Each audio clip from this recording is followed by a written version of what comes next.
বিসমিল্লাহির রহমানির রহিম। আসসালামু আলাইকুম রহমতুল্লাহ। আজকে দেখাবো ঝাড় চুইঝাল, গাছ চুইঝাল, পিপুল শাক ও পান গাছ, এই গাছগুলোর পার্থক্য। এটা ঝাড় চুইঝালের গাছ, পাতাগুলা গাছ চুইঝালের তুলনায় অপেক্ষাকৃত ছোট ছোট। এগুলার প্রত্যেকটা গিটে তেমন শিকড় নাই, শিকড় থাকলেও খুবই অল্প, একটা দুইটা।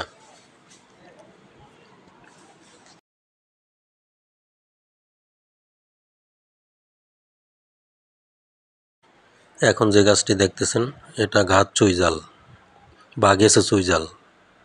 এটার প্রত্যেকটা গিটে প্রচুর পরিমাণ শিকড় থাকে। গাছ ছোটো থাকা অবস্থায় গাছে একটু রশি দিয়ে বেঁধে দিলে গাছের উপরে উঠে যায়। একটা দুইটা বান দেওয়ার পরেই বাকিটা আর দিতে হয় না, এমনিতেই উঠে যায়। গাছ চুইঝালের প্রতিটা গিট বা নোডিউলে প্রচুর পরিমাণ শিকড় থাকে। আর এক গিট থেকে আরেকটা গিটের দূরত্ব 3 থেকে 3.5 ইঞ্চি হয়। এই গাছ চুইঝালটি একটি সুপারি গাছে উঠিয়ে দেওয়া। যে কোনো কাঠ জাতীয় গাছ বা সুপারি গাছ, এগুলোতে চুইঝাল ভালো হয়।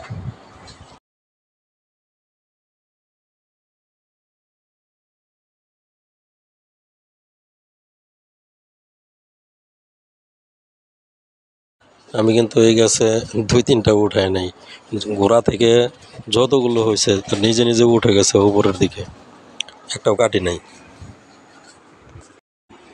গাছ চুইঝালের পাতাগুলা বেশ বড় হয়, পানের মতো প্রায়। আর পাতাগুলো একটু মোটা হয়। পাতাটা একটু ছিঁড়ে নিয়ে নাকে দিলে খুব সুন্দর একটা সুঘ্রাণ পাওয়া যায়। এখন যে গাছটি দেখতেছেন এটাও গাছ চুইঝাল, কম বয়সের। একটু খেয়াল করে দেখেন, প্রত্যেকটা গিটে অনেক অনেক শিকড়। এই শিকড়গুলো গাছের মধ্যে খুব শক্ত করে ধরে উপরের দিকে উঠতে থাকে।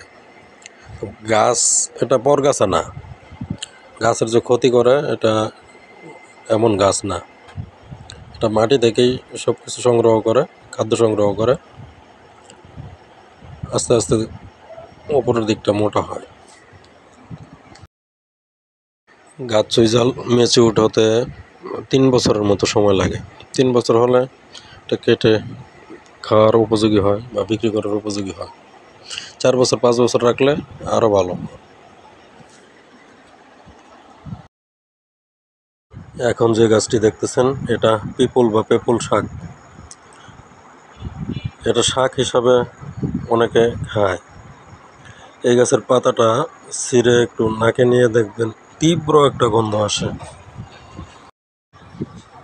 চুইঝালের গাছটার পাতা ডলা দিয়ে নাকে নিলে যেমন সুঘ্রাণ পাওয়া যায়, এটা তেমন ঘ্রাণ না, এটার ঘ্রাণটা অনেক তীব্র। পেপুল শাক যত বয়সী হোক মোটা হবে না, চিকন, এক গিট থেকে আরেক গিট আধা হাতের বেশি লম্বা হয়। এটা অনেক জায়গা জুড়ে ছড়ায় যায়, কিন্তু এটা মোটা হয় না। আর এটার কাণ্ড খাওয়াও যায় না, অনেকে ভুল করে এটা চুই গাছ মনে করে। এখন যে গাছটা দেখতেছেন এটাও ভুল করে কিনে আনা, চুইঝাল মনে করে কিনে আনা। নার্সারির লোক চুইঝাল বলে বিক্রি করেছে এই গাছটি। এখন এটা উঠে ফেলা হয়েছে, পাশে গর্ত করা আছে, নতুন চুইঝাল গাছ লাগানো হবে। পেপুল শাকের পাতা অপেক্ষাকৃত ছোট হয়।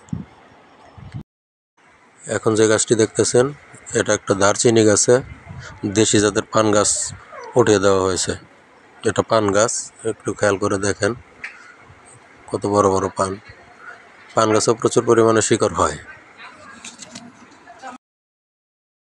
পান গাছের কাণ্ডও একটু মোটা হয় বয়স হলে, কিন্তু চুইঝালের মতো মোটা হয় না। সুন্দর পান, কত শিকড়। এই 4 জাতের গাছ দেখানোর কারণ হচ্ছে আপনারা যাতে গাছের পাতাগুলো দেখলে সঠিক গাছটি নির্বাচন করতে পারেন, গাছ কিনে না ঠকেন। পান গাছ তো দেখলে সবাই চিনবেন, পান তো সহজ জিনিস। চুইঝাল আর পিপুল শাকের পাতাগুলো যদি একটু খেয়াল করেন তাহলে পিপল শাক আর চুই ঝালের পার্থক্যটা পাতা দেখলেই অনেকটা অনুমান করতে পারবেন। ভিডিওটি দেখে যদি আপনারা উপকৃত হন তাহলে আমার কষ্টটুকু সার্থক। ধন্যবাদ সবাইকে।